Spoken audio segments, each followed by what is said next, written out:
PIMS hospital के इस हौलनाक साने के बाद जहां गफलत की इंतहा हो गई, federal secretary health Aslam Gauri को मुअत्तल कर दिया गया, लेकिन अब उनकी जगह एक और नया नमूना कैप्टन रिटायर्ड मोहम्मद महमूद को हेल्थ सेक्रेटरी का इजाफी चार्ज दे दिया गया है।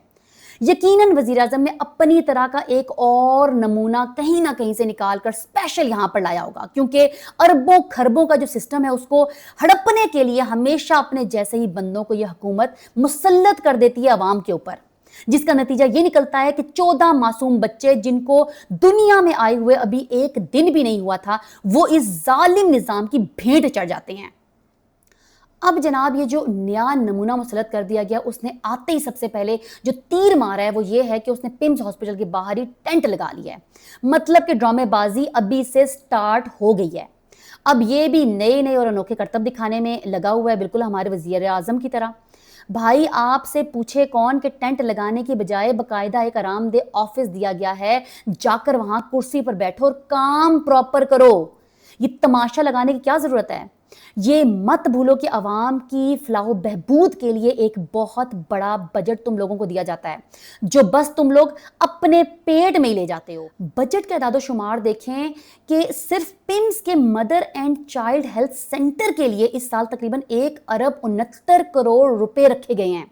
तो सवाल बहुत सीधा सा है कि इतनी बड़ी रकम आखिर जा कहां रही है? अगर करोड़ों और अरबों रुपए हॉस्पिटल के लिए रखे जा रहे हैं, तो फिर जब नवजायद बच्चों की नर्सरी में आग लगी, वहां प्रॉपर फायर सेफ्टी सिस्टम क्यों नहीं था? इमरजेंसी एग्जिट क्यों मौजूद नहीं थे? स्प्रिंकलर सिस्टम क्यों नहीं था? प्रॉपर फायर फाइटिंग इंतजामात क्यों नहीं थे?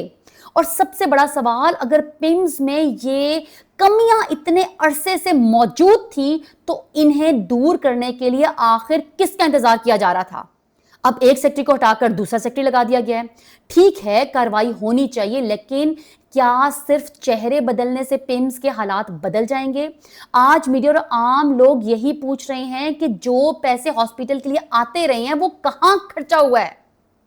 क्योंकि अगर बजट भी मिलता रहा, अफसर भी आते जाते रहे और फिर भी मासूम बच्चों की हिफाजत के लिए बेसिक फायर सेफ्टी इंतजामात मुकम्मल ही नहीं थे, तो फिर जवाबदेही सिर्फ एक अफसर को हटाने तक क्यों महदूद रही? अब नए सेक्रेटरी से उम्मीद है जनाब कि वो सिर्फ टेंट लगाकर काम शुरू करने का दावा ना करें, बल्कि पहले से बताएं कि पिम्स की सेफ्टी, फायर एग्जिट, स्प्रिंकलर्स और इमरजेंसी रिस्पांस को बेहतर बनाने के लिए जमीन पर क्या क्या किया जा रहा है। क्योंकि 14 मासूम बच्चों की जान चली गई है और अब हमें सिर्फ नया सेक्रेटरी नहीं चाहिए, हमें जवाब चाहिए है। लेकिन जनाब यहां कहानी सिर्फ एक हादसे के बाद एक अफसर को हटाने पर खत्म नहीं होती। असल इम्तिहान अब शुरू होता है, क्योंकि किसी भी इदारे को चलाना सिर्फ फाइल्स पर दस्तखत करने का नाम नहीं होता। हॉस्पिटल का निजाम तब चलता है जब इमरजेंसी में हर शख्स को अपनी ड्यूटी का पता हो, जब स्टाफ को ट्रेनिंग हासिल हो, जब रेस्क्यू का तरीका मालूम हो और जब किसी हादसे की सूरत में चंद सेकंड्स भी जाया ना हो। और न्यूबॉर्न बेबीज का वार्ड तो वो जगह होती है जहां एक एक सेकंड की अहमियत होती है। वहां मौजूद बच्चे खुद अपनी हिफाजत नहीं कर सकते होते, ना वो भाग सकते हैं, ना चीख कर किसी को बुला सकते हैं। उनकी हिफाजत पूरी तरह हॉस्पिटल के स्टाफ और सिस्टम की जिम्मेदारी होती है। इसलिए अब सिर्फ इंक्वायरी कमेटी की रिपोर्ट का इंतजार नहीं होना चाहिए। रिपोर्ट आए, बिल्कुल आए, और जिसकी कोताही साबित हो उसके खिलाफ सख्त कार्रवाई भी होनी चाहिए। लेकिन साथ साथ सिस्टम को भी बदलना होगा। आज पिम्स में काम करने वाला एक आम एम्प्लॉय भी ये महसूस करे कि मैनेजमेंट सीरियस है। हर वार्ड की इंस्पेक्शन हो, हर इमरजेंसी डोर चेक हो, हर अलार्म, हर एक्सटिंग्विशर, हर सेफ्टी सिस्टम प्रैक्टिकली टेस्ट किया जाए। कागजों में सब कुछ ठीक लिखा होना बहुत आसान है जनाब, मुश्किल काम यह है कि ग्राउंड पर जाकर देखा जाए कि वाकई सब कुछ ठीक भी है या नहीं। और जनाब ये भी समझने की जरूरत है कि पब्लिक हॉस्पिटल किसी अफसर की पर्सनल प्रॉपर्टी नहीं होता। ये अवाम का पैसा होता है, अवाम की सहूलत होती है और अवाम के बच्चों की जिंदगियां होती हैं। यहां वीआईपी ट्रीटमेंट से ज्यादा जरूरी आम मरीज की जिंदगी है। यहां नए नए प्रोजेक्ट्स के ऐलान से ज्यादा जरूरी पुराने निजाम को ठीक करना है। और यहां तस्वीरें बनवाने से ज्यादा जरूरी यह है कि जब कोई इमरजेंसी आए तो सिस्टम तस्वीर नहीं इंसान बचाए।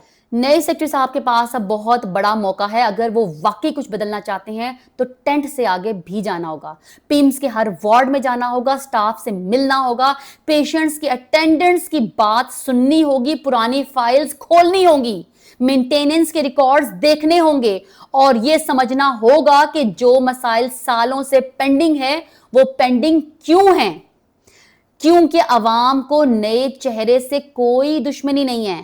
عوام کو مسئلہ اس نظام سے ہے جہاں افسر بدلتے رہتے ہیں لیکن حالت وہی رہتی ہے, حالت نہیں بدلتی. آج 14 گھروں کے چراغ بجھ گئے ہیں. ان ماؤں کے لیے کوئی ٹینٹ, کوئی پریس کانفرنس اور کوئی آفیشل سٹیٹمنٹ ان بچوں کو واپس نہیں لا سکتا. اس لیے اب جو بھی ہوگا وہ صرف فائل میں نہیں ہونا چاہیے, کام نظر آنا چاہیے, نظام نظر آنا چاہیے, سیفٹی نظر آنی چاہیے, اور سب سے بڑھ کر جواب دہی نظر آنی چاہیے. کیونکہ پمز کو اب ڈرامے نہیں دعویٰ چاہیے, پمز کو نیا اعلان نہیں عمل چاہیے, اور عوام کو وعدے نہیں نتیجہ چاہیے.